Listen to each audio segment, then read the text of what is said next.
Do you remember hearing about the All-Indian Rodeo that used to be at Ty Valley? Yeah. Our family started that with Oh, you did? the Brittans and the Ashleys and George Nelson. It was a bunch of them all got together and formed the Saddle Club. Mm-hmm. And Taiwan or Taiwama. Taiwama Saddle Club. Taiwama. I heard of that. Yeah. Mm-hmm. And Joe Dodd lives down there by the blinking light, down there where Lindale's have it. That's where Joe Dodd lived, and he was the first president of the Saddle Club. So they decided to put on a rodeo every year. We had a good rodeo and wild horses from Warm Springs. But then later, the horses got sleeping sickness. And they wouldn't allow them. They were quarantined. Okay. They wouldn't allow them to come off of the reservation.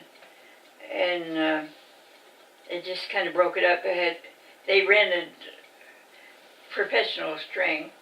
But people didn't care about that. They could go anywhere and see that. They wanted the wild horses is what brought them. They were unpredictable. Some of them had never been in a corral before. Oh, that sounds dangerous. Well, some of them would just sit down when they try to ride them. Huh. Some of them would come out of the bucking chute and wouldn't buck, but they'd run all the way around and around. You never knew. You never knew what they were going to do. But it was really entertaining. So was it all Indian? Go ahead. Yeah, he was. Run that? So part of the time, my grandfather. So they had wild horses off the reservation, and the Warm Springs Indians would come over and set up their teepees over there, and then they'd be in the grand entry with all their regalia on. And we just had wooden benches to sit on up on the hillside. And at one time they had to sit on the ground. Before we built that, yeah, that's true. They sat just on the rocks, and people brought down blankets. At Davis's. Yes. Okay. Where the alpacas are now. Yes. Yeah. And it would be so hot, and there would always be a heat stroke or two, and you could always tell when a rattlesnake or a scorpion came out because you could see the people part. There would be a big open spot, and you knew from down below, that's where the rattlesnake or the scorpion was. Wow. It was quite a show. It was fun. We had a good time until the teenagers moved in.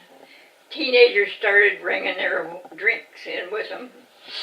They started drinking and having, all they wanted to do was party. And it just kind of broke it up. When was that, when that kind of ended? In the mid-70s, was it? That it broke up? I was thinking the 80s. It was it 80s? It was in the 80s. Yeah. Yeah. We still had after we moved over here. How about any family traditions around holidays or any kind of... When I was growing up. Yeah. My dad would milk cows, and we'd always have Christmas at my grandfather's house. And he would bring the milk in to run in the separator before he would come up for supper. And as kids, we would sit there and listen for the separator, because we knew as soon as he got done with the separator and came up to eat supper, then we could open presents that evening. And that was Christmas Eve or Christmas Eve? Christmas Eve. I remember one Christmas, 1964. That was the best year. They had a flood. The 64 flood. Yeah, at Christmas time, and we had to eat Christmas Eve with lamplight. Kerosene lantern. The power went off, and it flooded. The bridge started down at Ty Valley, and people, the next day for Christmas, people would come from over to Mauban, coming this way, bring their car down to the bridge, and then somebody be going this way, going that way, and trade cars Oh. so they could go where The they cars wanted to go. couldn't get through, but the Yeah. people could go around and use somebody else's car to Ah. go to the Dalles. You could walk Yeah. across the bridge, but you couldn't drive across it. Yeah. Was that here in Tye Valley. In Tye. Down in In Tye. Ah. The water was up right under the bridge, and the White River Bridge washed out, Yeah. washed completely out. I've seen pictures. And then there was a Yeah. big mudslide just past Tye Valley as you were starting up Butler Canyon. It was just before you got there. A mudslide covered half of the road there. Transformers went out.